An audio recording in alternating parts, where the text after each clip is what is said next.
Bonjour Samuel, bonjour à tous. Bonjour Bruno Retailleau, merci de nous répondre depuis votre bureau au Sénat. Alors le ministre de l'Intérieur a demandé hier un confinement plus sévère. Est-ce que vous pensez qu'il a raison ? Bien sûr, il a raison. On sait que du confinement strictement réservé, discipliné, dépend finalement de la propagation de la maladie et la santé de tous. Je pense que c'est une responsabilité de chacun pour la santé de tous. Concernant les masques, donc on sait que c'est la grande affaire du moment, est-ce que vous pensez que le gouvernement a menti sciemment pour cacher le manque de masques ? En tout cas, il y a eu un mensonge puisque le 26 février dernier, le directeur général de la Santé affirmait qu'il n'y avait pas de pénurie. Or, on sait qu'il y avait des pénuries. À plusieurs reprises, nous avons eu des réunions autour du Premier ministre. On nous a indiqué qu'il y aurait des centaines de millions de masques qui étaient commandés. Or, c'était faux. Je ne sais pas si c'est un mensonge qui a été commis par ignorance. J'ose le croire. Mais il y a quelque chose aussi, et je voudrais pousser ce matin un coup de gueule, c'est que j'ai lutté pendant 8 jours au Sénat pour que le gouvernement signe un décret pour que les collectivités, départements, régions, villes puissent commander des masques à l'étranger. Eh bien, ces dernières heures, des masques sont arrivés qui ont été commandés notamment par la métropole de Marseille ou aussi par la région Bourgogne-Franche-Comté et ils ont été confisqués, réquisitionnés par l'État. Alors, la question que je me pose, c'est est-ce que l'État n'est pas suffisamment grand pour commander, pour faire ses propres commandes et les acheminer lui-même ? Vous trouvez que l'État le fait intentionnellement ? L'État veut priver les collectivités de masques ou c'est parce qu'il en manque ?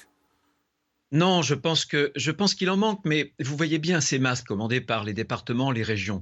Euh, Ces régions, ces collectivités, elles ne les commandent pas pour s'amuser comme un caprice. Elles les commandent notamment pour les EHPAD. Elles les commandent pour équiper les soins à domicile, les personnels qui vont aider les personnes âgées qui sont restées chez elles. Donc, je ne vois pas pourquoi les collectivités parviennent à acheminer, à commander et acheminer de Chine des masques en France et que l'État doive les réquisitionner.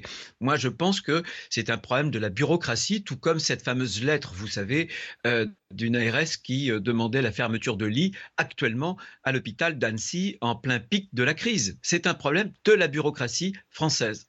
Je crois que c'était à Nancy et pas à Annecy. Est-ce que d'une manière générale, vous diriez que le gouvernement a pris la mesure de la crise ou pas encore tout à fait assez ? Je pense qu'il y a eu un manque d'anticipation, il y a eu des débuts qui ont été chaotiques et souvent même cacophoniques au sein même du gouvernement. Je pense que depuis quelques jours, il y a une volonté, en tout cas si j'en crois les allocutions du Premier ministre, je pense qu'il y a une volonté justement de transparence, de vérité. Je pense que l'ampleur de la crise, désormais, elle est là et le gouvernement en a pleinement conscience. Alors justement, à cause de l'ampleur de cette crise, certainement, le gouvernement envisagerait de recourir au traçage de la population via les smartphones. Est-ce que pour vous, tracer, c'est forcément fliquer ? Non, je pense que dans cette discussion, il faut remettre les choses à peu près à l'endroit. Moi, je me souviens, il y a 15 ans, vous savez, de ce même type de discussion avec les libertés publiques. On opposait à l'installation dans les centres-villes, dans un certain nombre de nos villes de France, de la visio-protection. Bon, moi je pense qu'il y a des moyens aujourd'hui avec la technologie Bluetooth plutôt que la Oui. technologie qui consiste à géolocaliser les Français, qui sont beaucoup moins intrusifs. Il y a une application à Singapour qui fonctionne bien et je pense que le suivi numérique, il est fondamental. On ne sortira pas de cette épidémie, on ne sortira pas du confinement sans qu'on puisse avoir des outils de suivi numérique. Mais attention, on est ramené finalement à notre péril initial. C'est que si nous n'avons pas des masques pour généraliser le port du masque, si nous n'avons pas des tests pour avoir un dépistage massif, eh bien même le suivi numérique ne servira à rien. Mais vous citez Singapour. Singapour est une démocratie, certes, mais une démocratie relativement illibérale. François Sureau, grand ami de votre ami François Fillon, dit « Voulons-nous vivre dans une société où l'État sait en permanence qui se trouve où ?» C'est un ami, François Sureau, je le salue à travers vous ce matin. Encore une fois, quel est le problème ? Est-ce que nous voulons avoir des outils qui nous permettent de lutter contre la pandémie ou est-ce que nous voulons avoir encore plus de morts? Je vous dis qu'on ne peut respecter les libertés publiques avec des technologies qui sont beaucoup moins intrusives parce qu'elles préservent l'anonymat. Ce ne sont pas des technologies qui vont dévoiler un nom d'un individu, d'une personne, mais ce sont en règle générale des technologies qui sont parfaitement cryptées. Et je crois qu'il ne faut rien s'interdire. Il faut bien entendu avoir énormément de précautions. On peut même désigner une commission de suivi de ces technologies. Mais à Singapour, bien sûr, c'est une démocratie libérale. Mais je parle de leurs applications qui s'appellent Trace Together, suivons collectivement, ensemble, et je pense que c'est un effort à faire. La Corée du Sud est une démocratie et elle a mis au point, comme Taïwan, un certain nombre de méthodes. Je pense qu'il y a une méthode sur laquelle de grandes entreprises françaises, un consortium est en train de travailler avec à sa tête d'ailleurs, je crois, Orange, qui utiliserait la technologie Bluetooth, qui est beaucoup, beaucoup moins intrusive. Et la présidente de la Commission nationale d'informatique et liberté a indiqué qu'on pouvait parfaitement utiliser un certain nombre de ces technologies à quelques conditions, de la limiter dans le temps et d'avoir un usage proportionné, ce qui serait le cas. Alors tout le monde commence à réfléchir évidemment à la sortie de crise et au monde d'après. Selon vous, Bruno Retailleau, qu'est-ce que cette crise révèle de notre modèle de développement? Est-ce que c'est la crise d'un monde trop libéral, comme beaucoup l'affirment?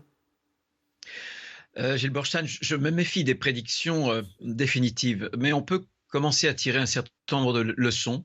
Je crois que la globalisation sans limite, nous devrons la revoir parce qu'elle nous expose à ne plus être souverain, c'est-à-dire à être dépendant, par exemple, pour les médicaments de la Chine. Première leçon. La deuxième leçon, c'est que je pense que, et ça je voudrais le dire avec force, il y a une idée qui ne doit certainement pas mourir dans ce chaos, c'est l'idée de la liberté. Parce que la grande leçon de la crise, c'est que les solutions, elles ne viennent pas de la bureaucratie que j'étais en train, il y a quelques secondes, de dénoncer. Mais elles viennent souvent de l'initiative de tous ces Français qui se battent pour trouver concrètement, quotidiennement, des solutions. Et donc, n'étouffons pas la liberté. En revanche, l'autre grande leçon de la crise, c'est la bureaucratie. Vous savez, quand vous avez une gestion qui est une gestion bureaucratique de la crise, eh bien vous avez soit des décisions qui sont très lentes à être prises, ou soit vous n'avez absolument pas de décision. Et aujourd'hui, en France, on a un État qui est omniprésent et qui est malheureusement impotent, comme on l'a vu au moins au début de cette pandémie. Chacun y voit évidemment la validation de ses propres thèses, mais par exemple Aurélien Pradier, qui est numéro 3 de votre parti, dit « il faut renverser la table ». Il faut s'interroger sur le libéralisme. Pas la liberté dont vous avez parlé, mais le libéralisme. Alors, est-ce que vous pensez, vous, qu'il va falloir jeter le libéralisme avec le coronavirus? Tout est une question de limite. Tout est une question de mesure. J'ai toujours indiqué, y compris lorsqu'on parlait de bioéthique, que la marchandisation du corps humain, c'était une grave faute. Bien sûr, il faut des limites. Mais en revanche, pensez un seul instant que la France souffre de l'hyperlibéralisme avec, des dépenses publiques qui mangent 56% de l'activité des Français chaque année, avec un pays qui est champion du monde, non seulement de la dépense publique, de la dépense sociale aussi, mais qui est champion du monde de la fiscalité. Nous avons en France la fiscalité la plus lourde, la plus progressive, la plus redistributive du monde développé. Et pourtant, malgré ces dépenses, malgré cet argent qu'on a accumulé, nous n'avions ni masques, ni tests en nombre suffisant. Mais la baisse des dépenses publiques, dont vous êtes un grand adepte, est-ce que vous pensez qu'elle est toujours possible? Est-ce qu'on peut à la fois renforcer l'hôpital, renforcer la sécurité, renforcer l'armée, renforcer notre indépendance alimentaire et sanitaire, et en même temps baisser les dépenses publiques? Est-ce que c'est simplement possible?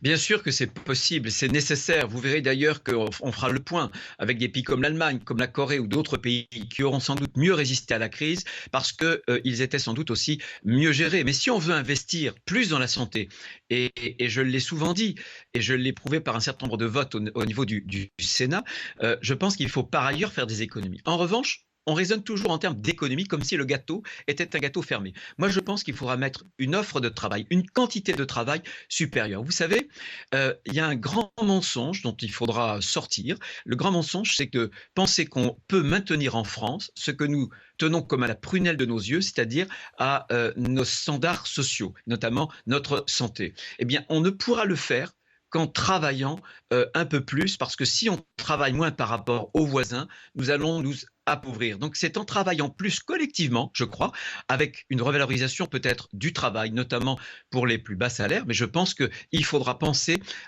ce nouveau paradigme, cette nouvelle approche, qui n'est pas une approche strictement en termes d'économie, mais en termes de développement et de création de richesse. Donc, pour être clair, supprimer les 35 heures pour une meilleure protection des Français. Je suis favorable d'ailleurs, actuellement, au moment où je vous parle, une ordonnance a supprimé les 35 heures, puisque on peut aller même jusqu'à 60 heures. Donc là, Provisoirement. évidemment, on est bien sûr jusqu'au 31 décembre 2020 de cette année. Mais je suis favorable, comme je l'étais d'ailleurs pour la retraite. Si on veut garder notre pouvoir d'achat, si on veut garder notre niveau de vie, il va falloir travailler plus. Vous savez, les Allemands désormais ont un niveau de vie supérieur aux Français de 13%. Voilà, c'est tout. Et je pense qu'il faut qu'on le médite. Et ça n'est pas, le travail n'est pas une aliénation. Le travail, c'est aussi un moyen de se développer. Simplement, il faut faire attention à ceux pour qui le travail peut être pénible. Je pense que l'attention aux plus fragiles est aussi importante et ce sera sans doute une autre leçon à tirer de cette crise.